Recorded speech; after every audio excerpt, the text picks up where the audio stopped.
Nous allons partir au deuxième thème. Nous allons prendre le deuxième thème. L'Union et les migrants guinéens refoulés de Tunisie, de la Libye et de l'Algérie en insécurité au Niger. Nous avons tenté de rentrer en contact avec certains compatriotes quand même qui sont au Niger. Mais la situation, est-ce que tu peux nous planter le décor? Qu'est-ce qui arrive aujourd'hui à ces compatriotes qui sont au Niger? Voilà, vous savez, au lendemain du coup d'État, parmi les sanctions qui avaient été prises par la CEDEAO, c'était la fermeture des frontières des États de la sous-région face au Niger. Et en réponse à cela également, le Niger également a décidé de fermer ses frontières. Donc aujourd'hui, par exemple, il n'est pas facile de survoler aujourd'hui ou d'atterrir au Niger sans son autorisation, même si cela est possible en temps normal. Voilà. Donc il y a cette question qui se pose. Donc qu'est-ce qui se passe aujourd'hui? Il y a plusieurs nationalités qui sont coincées au Niger aujourd'hui. Souvenez-vous bien, au lendemain de ce coup d'État, les premières dispositions qui ont été prises par certaines puissances qui sont en train de parrainer cette possible intervention militaire, c'était de rapatrier leurs ressortissants, la France, notamment les puissances étrangères. Ce que les Africains n'ont pas pensé, nous les États africains n'ont pas pensé, et ils n'ont pas pensé à cet aspect-là. Donc aujourd'hui, au Niger, avec l'accompagnement de l'OIM, nous avons des compatriotes, beaucoup d'Africains. Là, nous avons la vidéo pour ceux qui nous suivent à la télé. Beaucoup d'Africains, parmi lesquels des Guinéens qui sont coincés au Niger. Et il faut rappeler qu'hier, je suis rentré en contact personnellement avec certains de nos compatriotes, notamment certains Ibrahim Kamara et Malik Fadiga. Fadiga qui vient de Coléa Domino. Voilà, donc j'ai échangé avec eux, ils nous ont expliqué un peu leur situation. C'est des jeunes qui sont venus de la Tunisie, voilà, avec le concours bien sûr de l'OIM. Voilà, ils sont passés par Assamaka, qui est une région nord-ouest du Niger, et après c'est Arlit, une région du nord du Niger. Maintenant ils sont à Agadez. Et là, ils sont plus de 1500 migrants de toute nationalité. Mais ils m'ont fait savoir que les Guinéens sont les plus nombreux. Aujourd'hui, depuis ce coup d'État, ils sont confrontés à plusieurs problèmes, parmi lesquels la rupture, difficilement ils gagnent à manger, soit c'est une fois par jour, et il y a des personnes malades parmi eux, des enfants, des femmes, des personnes porteuses de handicap, des personnes âgées, des personnes même qui ont suivi des interventions chirurgicales, qui sont en train de refaire surface. Mais il y a aussi des attaques des Haoussa, qui n'ont pas essayé de me signaler hier. Donc, autant de problèmes auxquels ils sont confrontés aujourd'hui et ils prient que l'État, le gouvernement guinéen, à l'image de ce qui a été fait au Soudan, en Tunisie tout récemment, de leur venir en aide. Sinon, la situation reste est très grave. Il faut rappeler que l'OIM a demandé qu'il soit établi un corridor humanitaire pour permettre l'évacuation de ces migrants-là. Au-delà de ces migrants qui sont en situation de détresse, j'ai eu quand même la chance d'échanger notamment hier avec un des cadres du ministère des Affaires étrangères qui travaille au niveau de la direction des Guinéens établis à l'étranger, qui m'a dit que toutes les dispositions sont prises pour un retour volontaire des Guinéens qui sont à... Là, ça ne doit plus être volontaire, ça doit être même forcé. Bon, il faut sauver des âmes. Il faut faire des retours forcés. Il y a aussi ce problème auquel le gouvernement est confronté. Est-ce qu'il faille obliger des migrants, il faut les obliger. Nos compatriotes établis à l'étranger de rentrer forcément? Grosse question. Non. Mais est-ce pour le moment, il faut faire très attention. La question de l'immigration, de migration est un droit. Voilà, on ne peut pas forcer, on ne peut pas interdire à une personne de se déplacer. Mais quand la personne est en situation de Niger, en situation de danger comme ça au Niger, il faut le forcer de rentrer. Il faut l'obliger à retourner au pays. Un chemin de migration normal. Moi, encore une fois, je suis pour un retour volontaire des migrants. On ne peut pas forcer quelqu'un, mais ce qu'on pourrait condamner, c'est l'absence de l'État dans une telle démarche. Mais puisque l'État il est présent dans la démarche, c'est ce qu'il faut savoir. Donc, M. Kanté, hier, nous a rassuré que des dispositions sont prises par le gouvernement guinéen pour un retour volontaire des Guinéens qui sont là-bas. Et je crois que si la technique peut nous aider, nous avons... Mais en attendant, vous pouvez à intervenir directement. Vous pouvez nous envoyer vos SMS 623 30 26 41 par rapport aux différents sujets que nous avons débattus tout à l'heure. Vous avez compris largement les analyses de nos chroniqueurs ici. Alors, au 623 30 26 41, vous aussi, vous êtes des chroniqueurs, vous avez d'autres regards aussi par rapport à l'actualité ou bien au thème que nous sommes en train de débattre ici. Vous pouvez l'analyser et nous envoyer vos différentes réactions sur le 623 30 26 41. Mais en attendant, nous sommes toujours avec ces compatriotes, ces Guinéens qui sont coincés du côté du Niger, ces migrants qui sont coincés dans le désert, qui sont en train de souffrir.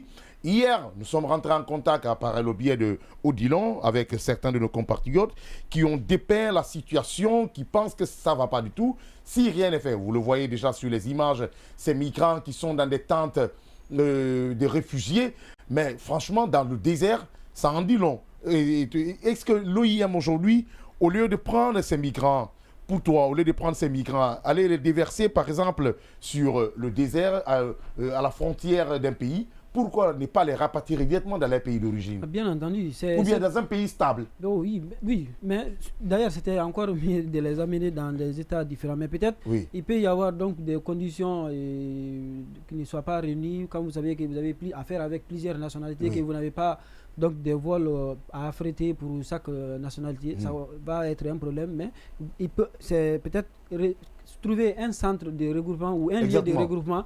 Les sorties, un lieu de regroupement où on peut sentir la stabilité. La stabilité, permettre à leurs États donc, de venir les rechercher et peut-être les évacuer en leur sein. Nous allons essayer de rentrer en contact avec...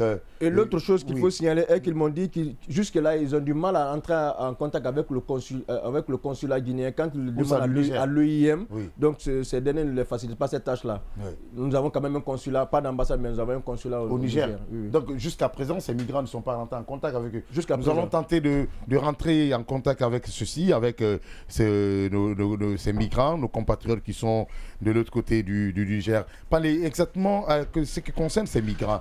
Est-ce que vous pensez aujourd'hui que la politique, parce que ce sont des accords qui ont été ratifiés entre les pays pour l'OIM, pour ces institutions, est-ce que vous pensez aujourd'hui aller déverser des migrants dans un pays aussi qui est instable?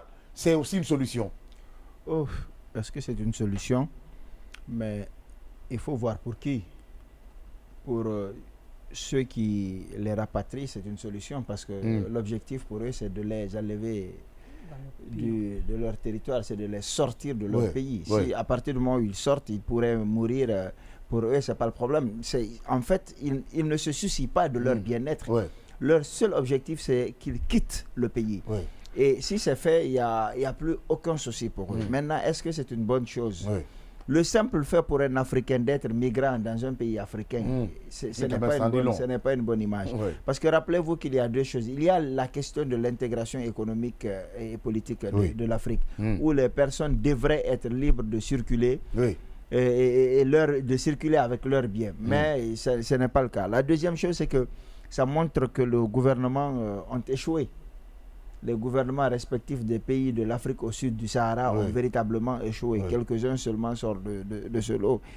Malheureusement, il n'y a rien qui est fait pour éviter ça. Parce que ces jeunes-là, ils ne vont pas pour mourir. Quand même. Ils ne vont pas pour souffrir. C'est pas l'intention. Ils partent parce qu'ils sont à la quête du bonheur. Mais nous avons combien d'hectares de terres cultivables en République de Guinée?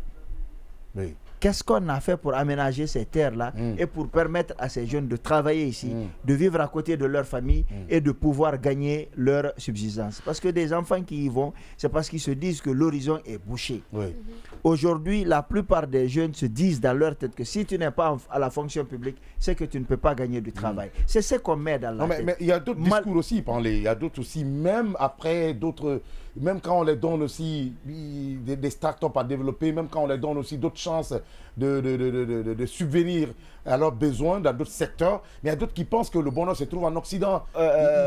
Ils sont campés, ils sont bloqués dans la tête aussi. Tu n'as pas besoin de donner une bague en diamant à un singe. Il ne sait pas quoi. Mais il y a des conditions qui sont créées. Lorsque tu dois donner une start-up à quelqu'un, rassure-toi bien qu'il en a les compétences. Vous ne donnez pas des choses aux gens, vous les accompagnez, vous les formez. Mais si tu donnes à un ignorant aujourd'hui, si tu veux 1 milliard de francs guinéens pour qu'il se développe, tu verras qu'il va d'abord trouver 4 femmes, ensuite il va, parce qu'il n'est pas capable de fructifier ce qu'il a.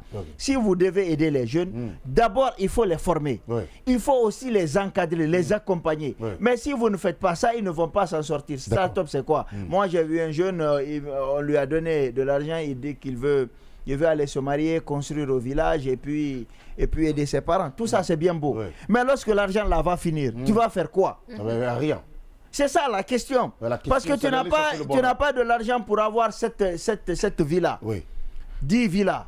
Si tu utilises cet argent-là pour construire une maison et pour donner le reste à tes parents, c'est bien beau. Oui. Mais quand ça va finir, tes parents seront toujours en vie. Tu fais quoi? Tu es obligé peut-être de suivre. Donc il ne sait même pas quelle est l'activité. Tu vas prendre ici aujourd'hui en République de Guinée. Fais le test 20 jeunes. Oui. Demande-leur si on te donne 100 millions de francs guinéens, dans quoi tu vas investir? Ils savent pas. Il te dira qu'il va aller en Occident. Il va, non, il va dire ça, il va réfléchir. Aucun projet. Ouais, c'est ça. Ouais. C'est ça. Parce que justement, on ne les a pas. Même à l'école, dans nos écoles, on ne nous forme pas pour nous autosuffire. Oui. On nous forme pour pouvoir chercher du travail dans l'administration publique et de travailler. Oui. Donc, si c'est comme ça, les gens ne s'en sortent pas. Ceux qui quittent ici, ils ne quittent pas pour aller mourir.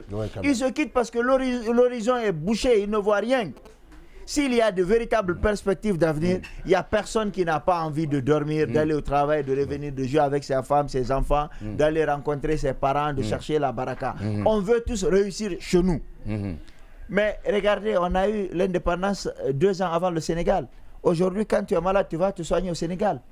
Tout ça, c'est des indicateurs qui prouvent que c'est compliqué chez nous. On a vu des gens aller se faire opérer des mots Dieu, juste parce qu'ils avaient des douleurs en Sierra Leone.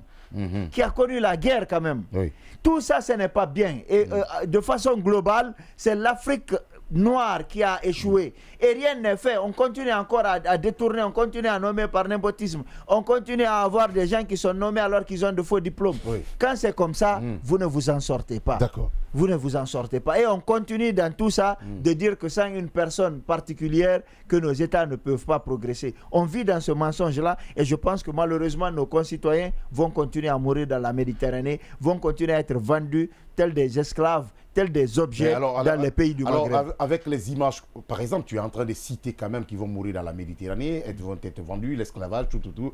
Mais à l'allure, est-ce qu'on ne peut pas se conscientiser, nous-mêmes, peuple, peut-être que tu diras qu'on dit qu'il n'y aura pas d'accompagnement du gouvernement, mais est-ce que ce qu'on appelle ton self-service, ta personnalité toi-même, est-ce que tu ne penses pas qu'il faut faire une prise de conscience pour quand même ne pas aller mourir? Non, tu fais un choix. Dans ce cas, tu fais un choix. Ben justement, quel est le plus bon choix? Oui, mais c'est ce que je suis en train de... Avec les exemples que nous sommes en train de voir. Alors, dans ce cas, tu fais un choix. Le raisonnement, il n'est pas comme le tien. Tu travailles, tu es bien payé et tout ça. Le raisonnement, il est... En fait, les gens, ils regardent. Ici, je n'ai pas d'avenir. Il n'y a rien. À un étranger, mon ami est parti, il a déjà un véhicule, il a commencé à envoyer de l'argent. À l'étranger, il a commencé à envoyer de l'argent pour les parents. Il dit, je risque, peut-être que je réussis ou je meurs. Mais si je reste ici, à coup sûr, je meurs misérable. Donc tu fais le choix. D'accord. Tu tentes la première option, tu risques et tu t'en vas. Alors, si ça réussit, nous